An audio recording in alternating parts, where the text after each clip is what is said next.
Halo, Ibu Lutfi dan teman-teman semuanya. Perkenalkan, saya Maulina Kusumaningrum. Saya mewakili teman-teman kelompok 9 akan membahas tentang pasal-pasal dari bab 9 Kode Etik perihal penelitian dan publikasi.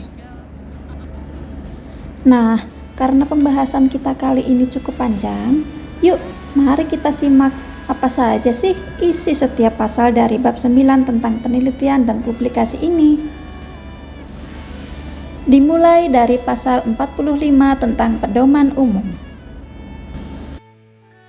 Pedoman umum meliputi 2 poin. Poin yang pertama adalah penelitian.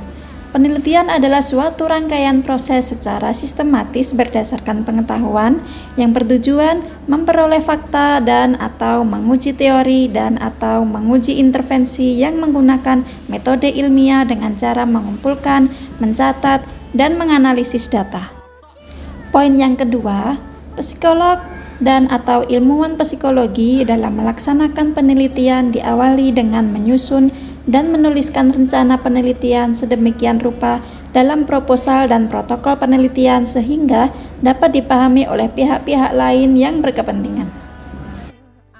Psikolog dan ilmuwan psikologi membuat desain penelitian, melaksanakan, melaporkan hasilnya yang disusun sesuai dengan standar atau kompetensi ilmiah dan etika penelitian. Pasal 46. Batasan kewenangan dan tanggung jawab. Batasan kewenangan meliputi 2 hal, yaitu psikolog dan atau ilmuwan psikologi memahami batasan kemampuan dan kewenangan masing-masing anggota tim yang terlibat dalam penelitian tersebut, serta hal yang kedua, psikolog dan atau ilmuwan psikologi dapat berkonsultasi dengan pihak-pihak yang lebih ahli di bidang penelitian yang sedang dilakukan sebagai bagian dari proses implementasi penelitian. Tanggung jawab juga meliputi 2 hal, yaitu hal yang pertama adalah psikolog dan atau ilmuwan psikologi bertanggung jawab atas pelaksanaan dan hasil penelitian yang dilakukan. Hal yang kedua adalah psikolog dan atau ilmuwan psikologi memberi perlindungan terhadap hak dan kesejahteraan partisipan penelitian atau pihak-pihak lain yang terkait, termasuk kesejahteraan hewan yang digunakan dalam penelitian. Pasal 47. Aturan dan izin penelitian. Poin yang pertama yaitu psikolog dan atau ilmuwan psikologi harus memenuhi aturan profesional dan ketentuan yang berlaku, baik dalam perencanaan, pelaksanaan, dan penulisan publikasi penelitian. Dalam hal ini termasuk izin penelitian dari instansi terkait dan dari pemangku wewenang dari wilayah dan badan setempat yang menjadi lokasi. Poin yang kedua, jika persetujuan lembaga, komite riset, atau instansi lain terkait dibutuhkan, psikolog dan atau ilmuwan psikologi harus memberikan informasi akurat mengenai rancangan penelitian sesuai dengan protokol penelitian dan memulai penelitian setelah memperoleh persetujuan. Pasal 48. Partisipan penelitian. Nah, pasal 48 ada 3 poin nih. Poin yang pertama adalah psikolog dan atau ilmuwan psikologi mengambil langkah-langkah untuk melindungi perorangan atau kelompok yang akan menjadi partisipan penelitian dari konsekuensi yang tidak menyenangkan, baik dari keikutsertaan atau penarikan diri atau pengunduran diri dari keikutsertaan. Poin yang kedua adalah psikolog dan atau ilmuwan psikologi berinteraksi dengan partisipan penelitian hanya di lokasi dan dalam hal-hal yang sesuai dengan rancangan penelitian, yang konsisten dengan perannya sebagai peneliti ilmiah. Pelanggaran dan adanya tindakan penyalahgunaan wewenang dapat dikenai butir pelanggaran seperti tercantum dalam pasal dan bagian-bagian lain dari kode etik ini. Poin yang ketiga adalah psikolog dan atau ilmuwan psikologi harus memberi kesempatan adanya pilihan kegiatan lain kepada partisipan, peserta pendidikan, anak buah, dan orang yang sedang menjalani pemeriksaan psikologi bila ingin tidak terlibat dari keikutsertaan dalam penelitian yang menjadi bagian dari suatu proses yang diwajibkan dan dapat dipergunakan untuk memperoleh kredit tambahan. Pasal 49, Informed Consent dalam penelitian. Pasal 49 ini mencakup cukup banyak poin loh. Poin yang pertama adalah dalam rangka mendapat persetujuan dari calon partisipan, psikolog dan atau ilmuwan psikologi menjelaskan proses penelitian. Ada beberapa informasi yang penting untuk disampaikan, yaitu yang pertama adalah tujuan penelitian, jangka waktu dan prosedur, antisipasi dari keikutsertaan yang bila diketahui mungkin dapat mempengaruhi kesediaan untuk berpartisipasi, seperti resiko yang mungkin timbul, ketidaknyamanan, atau efek sebaliknya. Keuntungan yang mungkin diperoleh dari penelitian, hak untuk menarik diri dari keikutsertaan dan mengundurkan diri dari penelitian setelah penelitian dimulai. Konsekuensi yang mungkin timbul dari penarikan dan pengunduran diri, keterbatasan kerahasiaan, insentif untuk partisipan, dan siapa yang dapat dihubungi untuk memperoleh informasi lebih lanjut. Yang kedua, jika partisipan penelitian tidak dapat membuat persetujuan karena keterbatasan atau kondisi khusus, psikolog dan atau ilmuwan psikologi melakukan upaya memberikan penjelasan dan mendapatkan persetujuan dari pihak berwenang yang mewakili partisipan atau melakukan upaya lain seperti diatur oleh aturan yang berlaku. Yang ketiga, psikolog dan atau ilmuwan psikologi yang mengadakan penelitian intervensi dan atau eksperimen di awal penelitian menjelaskan pada partisipan tentang perlakuan yang akan dilaksanakan, pelayanan yang tersedia bagi partisipan, alternatif penanganan yang tersedia apabila individu menarik diri selama proses penelitian, dan kompensasi atau biaya keuangan untuk berpartisipasi, termasuk pengembalian uang dan hal-hal lain terkait bila memang ada ketika menawarkan kesediaan partisipan dalam penelitian.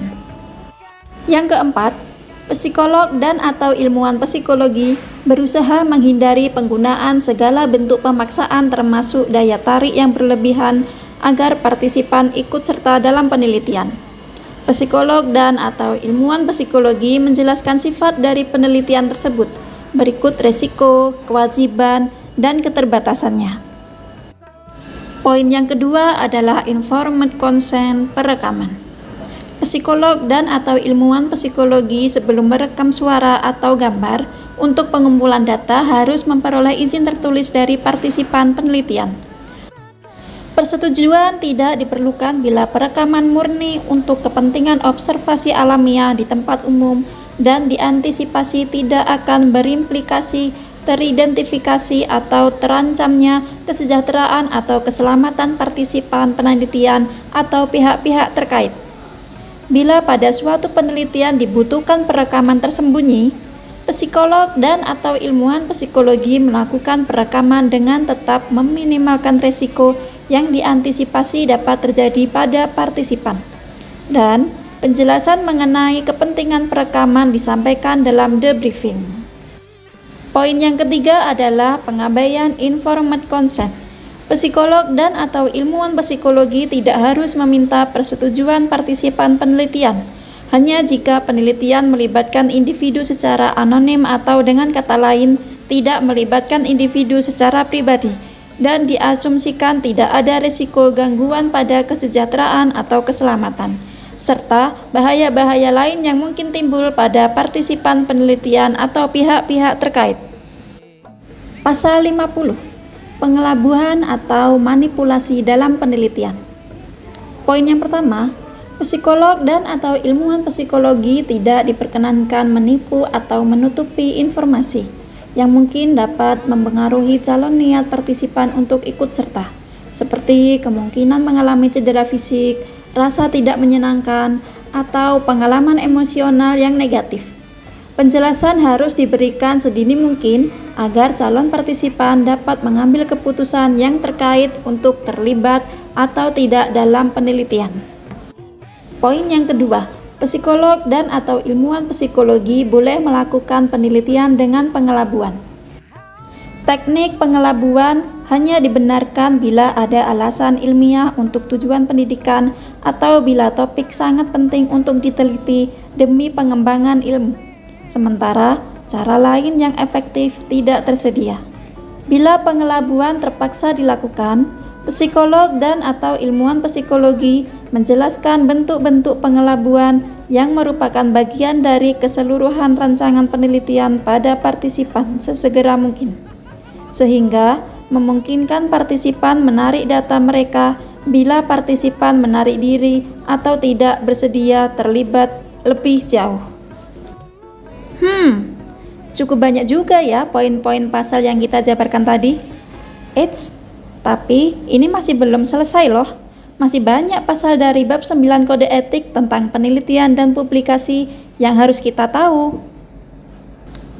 Oke, kita lanjut ke pasal 51, penjelasan singkat atau debriefing. Poin yang pertama adalah psikolog dan atau ilmuwan psikologi memberikan penjelasan singkat segera setelah selesai pengambilan data penelitian, dalam bahasa yang sederhana dan istilah-istilah yang dipahami masyarakat pada umumnya, agar partisipan memperoleh informasi yang tepat tentang sifat, hasil, dan kesimpulan penelitian, agar psikolog dan atau ilmuwan psikologi dapat mengambil langkah tepat untuk meluruskan persepsi atau konsepsi keliru yang mungkin dimiliki partisipan.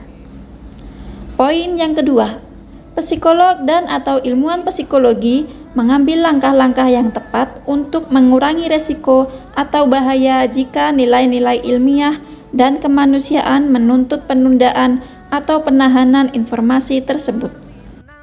Poin yang ketiga, debriefing dalam penelitian dapat ditiadakan jika pada saat awal penelitian telah dilakukan penjelasan tentang sifat, hasil, dan kesimpulan penelitian, agar psikolog dan atau ilmuwan psikologi dapat mengambil langkah tepat untuk meluruskan persepsi atau konsepsi keliru yang mungkin dimiliki partisipan.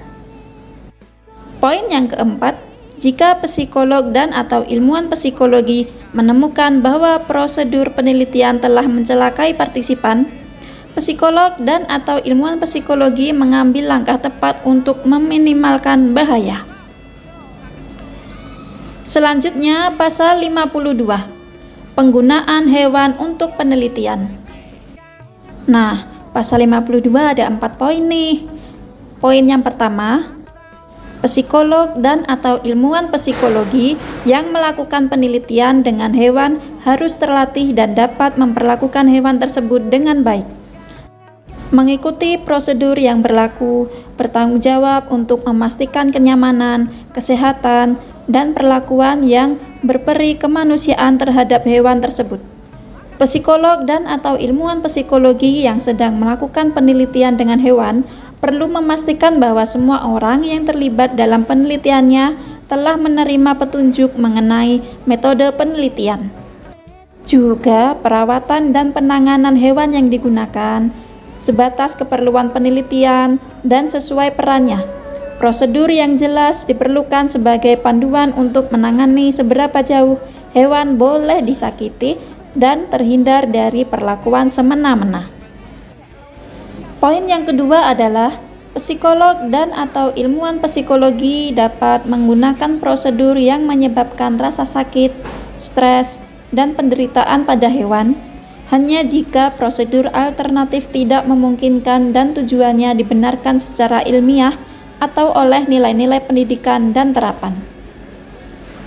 Poin yang ketiga, apabila dalam penelitian diperlukan pembedahan, psikolog dan atau ilmuwan psikologi menjalankan prosedur bedah dengan pembiusan yang memadai dan mengikuti teknik-teknik untuk mencegah infeksi dan meminimalkan rasa sakit selama dan setelah pembedahan.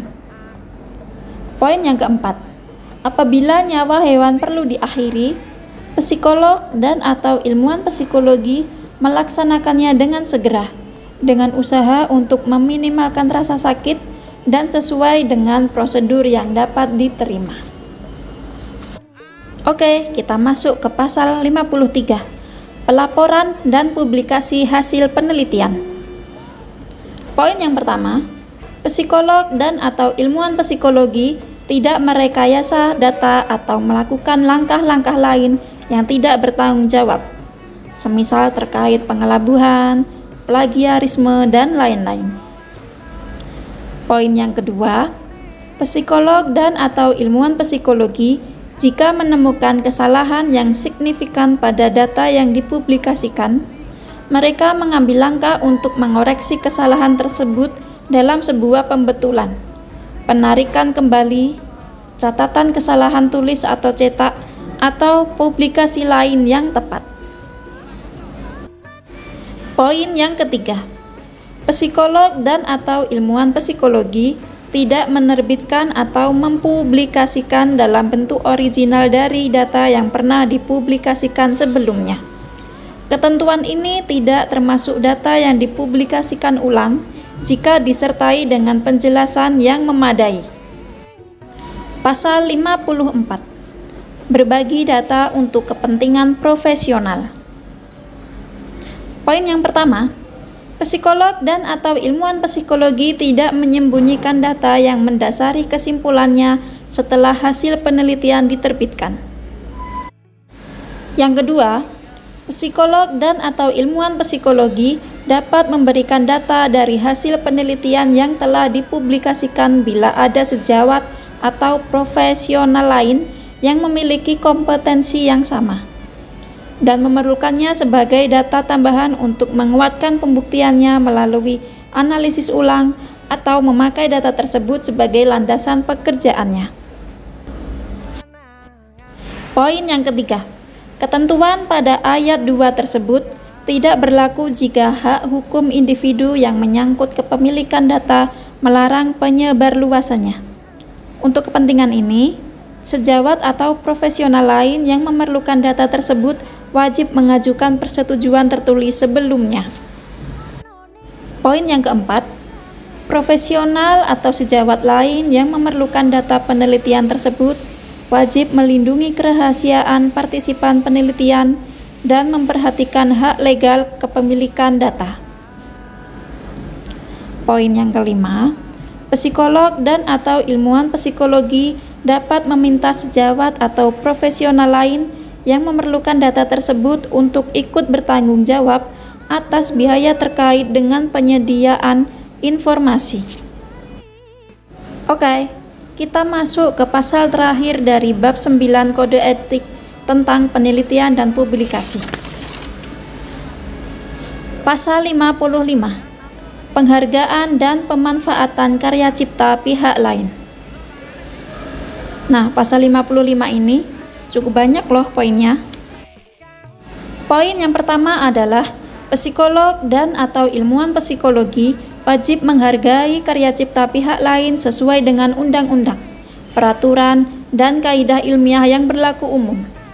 Karya cipta yang dimaksud dapat berbentuk penelitian, buku teks, alat tes, atau bentuk lainnya harus dihargai dan dalam pemanfaatannya memperhatikan ketentuan perundangan mengenai hak cipta atau hak intelektual yang berlaku.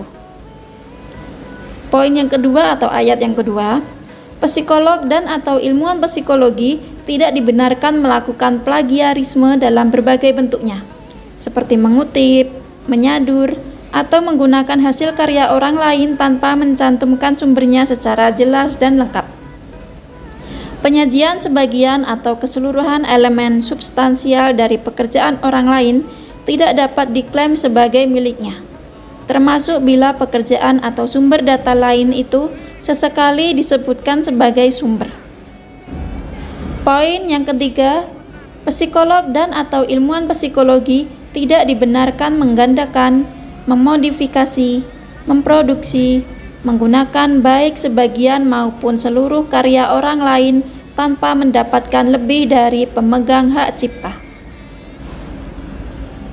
Ayat yang keempat atau poin yang keempat, kredit publikasi yang diperoleh psikolog dan atau ilmuwan psikologi harus dapat dipertanggungjawabkan dan benar-benar mencerminkan kontribusi ilmiah atau profesional yang telah dilakukan atau di mana mereka ikut berpartisipasi. kepemilikan atau posisi struktural institusional, misalnya kepala bagian atau pemimpin lembaga, tidak membenarkan pencantuman nama yang bersangkutan bila ia memang tidak berkontribusi nyata dalam penelitian atau penulisannya. Poin yang kelima atau ayat yang terakhir, kontribusi minor dalam penelitian dan penulisan yang dipublikasikan harus diakui dengan benar, hingga pada catatan kaki atau kata pengantar. Mahasiswa atau orang yang dibimbing tetap harus didaftar sebagai penulis atau anggota tim penulis bila publikasi tersebut merupakan karyanya. Artikel yang secara substansial disusun berdasarkan skripsi, tesis, dan atau disertasi mahasiswa tetap harus mencantumkan nama mahasiswa tersebut. Nah, setelah penjabaran mengenai pasal-pasal dari bab 9 yang telah saya jelaskan sebelumnya, berikut salah satu contoh kasus mengenai penelitian dan publikasi. Studi kasus penelitian Fodo diadaptasi dari Carol Schneider dan Wesley tahun 1985. Seorang guru berencana mengadakan penelitian replikasi tentang fenomena Fodo, yaitu fenomena tentang kematian yang sebabnya tidak jelas dan dapat berhubungan dengan kehilangan harapan. Guru ini berencana untuk menggunakan metode penelitian yang sama dengan yang sudah dilakukan sebelumnya, yaitu dengan menggunakan maze yang penuh dengan air, di mana tikus-tikus dipaksa untuk berenang. Tidak ada celah di dalam maze tersebut sehingga tikus dipaksa untuk berenang hingga ujung lintasan. Hasilnya, ada beberapa tikus yang mempelajari cara tertentu agar dapat melewati lintasan, sementara yang lainnya mengalami serangan panik dan mati. Dan ini mengindikasi hilangnya harapan. Tujuan penelitian ini adalah mereplikasi penelitian sebelumnya untuk memastikan kepada peneliti fenomena tersebut benar-benar terjadi. Proposal penelitian ini dikirim ke badan etik yaitu Human Subject Review Committee dan diterima. Penelitian berjalan lancar hingga akhirnya ketika dipublikasikan, sebuah komite etik penelitian mempertanyakan aspek etik penelitiannya. Analisis studi kasus tersebut adalah: yang pertama, peneliti telah melakukan prosedur penelitian antara lain yaitu sebelum melakukan penelitian, sudah mengajukan proposal terlebih dahulu kepada badan etik dan disetujui. Namun, proposal penelitian yang diajukan adalah menggunakan hewan untuk diteliti. Sedangkan, peneliti mengajukan proposal penelitian kepada badan etik yang menangani penelitian yang menggunakan manusia, yaitu Human Subject Review Committee. Peneliti seharusnya mengajukan proposal penelitian yang menggunakan hewan kepada institusi yang berwenang. Contohnya, Institutional Animal Care and Use Committee. Yang kedua, tujuan peneliti yaitu mereplikasi untuk memastikan kepada peneliti sendiri bahwa fenomena tersebut benar-benar terjadi. Hal tersebut tidak sesuai karena tujuan penelitian yang harus jelas dan relevan, yaitu memberikan keuntungan dan meningkatkan kesejahteraan manusia dan atau hewan, bukan semata-mata demi tujuan pribadi. Yang ketiga, Badan Etik Human Subject Review Committee kurang cermat dengan menerima proposal penelitian menggunakan hewan dan meloloskan penelitian yang bukan menjadi kewenangan badan etik tersebut. Yang terakhir, guru yang melakukan penelitian melanggar Kode Etik Psikologi Indonesia maupun Code of Conduct karena peneliti harus terlatih dan dapat memperlakukan hewan penelitian dengan baik, mengikuti prosedur yang berlaku, serta bertanggung jawab atas kenyamanan, kesehatan, dan perlakuan yang berperi kemanusiaan terhadap hewan tersebut. Nah, jadi demikian presentasi kami dari kelompok 9. Saya harap teman-teman dapat memahami dan mengerti pasal-pasal atau poin-poin yang saya jelaskan sebelumnya. Sekian, terima kasih. Have a good day. Bye.